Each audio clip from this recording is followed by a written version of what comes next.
আজকের একটি নতুন ভিডিও নিয়ে চলে এসেছি। এটি একটি রিক্রুটমেন্টের নোটিফিকেশান। তোমরা নোটিফিকেশানটা দেখে বুঝতে পারছো যে এটা ইউকো ব্যাংকের একটি রিক্রুটমেন্টের নোটিফিকেশান। তো এখানে বলা হয়েছে recruitment of generalist and specialist officer on regular basis 2026-27, অর্থাৎ জেনারেলিস্ট এবং স্পেশালিস্ট অফিসার রিক্রুট করা হবে।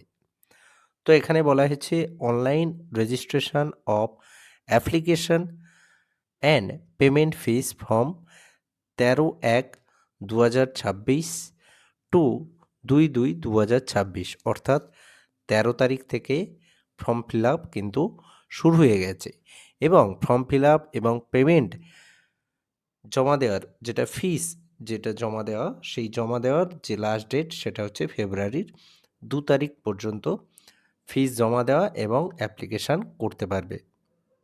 তো তারপর এখানে যে গুরুত্বপূর্ণ যে বিষয়গুলো সেগুলো সম্পর্কে আমি এখানে বলবো, সম্পূর্ণ ডিটেলস আমি এখানে বলবো না। এখানে তোমরা যে নোটিফিকেশান সেটা ভালো করে দেখে তারপর কিন্তু অ্যাপ্লাই করবে। তো এখানে বিভিন্ন পদে কিন্তু নিয়োগ করা হবে। এখানে বলা হয়েছে trade finance officer, treasury officer, chartered accountant, network administrator, database administrator, এবং এখানে ভ্যাকান্সি কত, প্রত্যেকটা পজিশনের জন্য ভ্যাকান্সি কত এবং তার বয়স কত, স্কেল কি, এসসি, এসটি, ওবিসি, আনরিজার্ভ, সেক্ষেত্রে কত কত ভ্যাকান্সি সেটা কিন্তু এখানে বলে দেওয়া হয়েছে।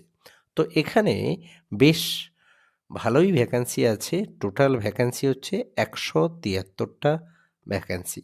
টোটাল 173টা ভ্যাকান্সিতে রিক্রুট করা হবে। এখানে পে স্কেল কত, 48,480 থেকে হচ্ছে পে স্কেল যথেষ্ট কিন্তু জেএম জিএস 1-এর এবং এমএমজিএস 1-এর। তোমরা জানো জেনারেল এবং স্পেশালিস্ট দুটো পদের জন্য, দুটো ক্ষেত্রের জন্য এখানে পে স্কেল কিন্তু এখানে বলে দেওয়া হয়েছে। তারপরে এলিজিবিলিটি ক্রাইটেরিয়া, এখানে বলা হয়েছে সিটিজেন অর্থাৎ ভারতীয় বাসিন্দা হতে হবে। এছাড়া এখানে বেশ কিছু ক্রাইটেরিয়া এখানে সিটিজেনশিপের ক্ষেত্রে ক্রাইটেরিয়া কিন্তু এখানে বলে দেওয়া হয়েছে। তারপরে এজ রিল্যাক্সেশন যেটা রুলস সেটা হচ্ছে এসসি এসটির ক্ষেত্রে 5 বছর, ওবিসির ক্ষেত্রে 3 বছর এবং পিডব্লিউডি 10 বছর। এছাড়া এক্স সার্ভিসম্যান 5 বছর এবং পারসন এফেক্টেড বাই 1984 প্রিয়র্স 5 বছরের ছাড় কিন্তু পাবে, অর্থাৎ সেন্ট্রাল গভর্নমেন্টের যে রুলস 5 বছর, 3 বছর এবং 10 বছরের ছাড় সেটা কিন্তু অবশ্যই পেয়ে যাবে। তারপরে এখানে ইডব্লিউএস সম্পর্কিত বেশ কিছু বিষয় বলা হয়েছে এবং educational qualification, mandatory educational qualification graduate degree থাকলে অ্যাপ্লাই করতে পারবে। তো এখানে গ্র্যাজুয়েট ডিগ্রির সম্পর্কিত বিষয় এবং এক্সপিরিয়েন্সের ক্ষেত্রেও কিন্তু এখানে নির্দিষ্ট কি এক্সপিরিয়েন্স লাগবে সেটাও কিন্তু এখানে বলে দেওয়া হয়েছে। দুটো ক্ষেত্রেরই এক্সপিরিয়েন্স এবং এডুকেশনাল কোয়ালিফিকেশান সম্পর্কে ডিটেলস দিয়ে দেওয়া হয়েছে। এটা ভালো করে দেখবে, তারপর কিন্তু অ্যাপ্লাই করবে। প্রতিটা পজিশনের জন্য কি এডুকেশনাল কোয়ালিফিকেশান এবং ওয়ার্ক এক্সপিরিয়েন্স কি সেটা কিন্তু এখানে বলে দেওয়া হয়েছে প্রতিটা ক্ষেত্রে।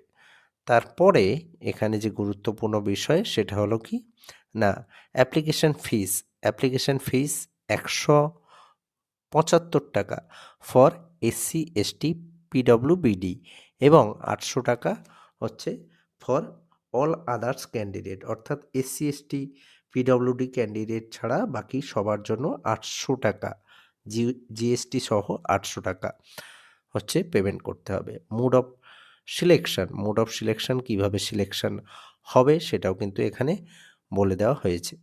তারপরে এখানে minimum service period 2 years, minimum service period হচ্ছে 2 ইয়ার্স এখানে তার বিষয়ে হচ্ছে এখানে নির্দিষ্ট নিয়মকানুন কিন্তু এখানে বলে দেওয়া হয়েছে। তারপরে অ্যাপ্লাই কিভাবে করবে সেটাও কিন্তু স্টেপ বাই স্টেপ এখানে দেখানো হয়েছে। ভালো করে দেখে তারপর কিন্তু অ্যাপ্লাই করবে। তো এই হলো নোটিফিকেশনটার মূল বিষয়। তো এইরকম বিভিন্ন ভিডিও আমি আমার চ্যানেলে দিয়ে থাকি। যদি ভিডিওটি ভালো লাগে তাহলে অবশ্যই চ্যানেলটিকে সাবস্ক্রাইব করবে। ধন্যবাদ।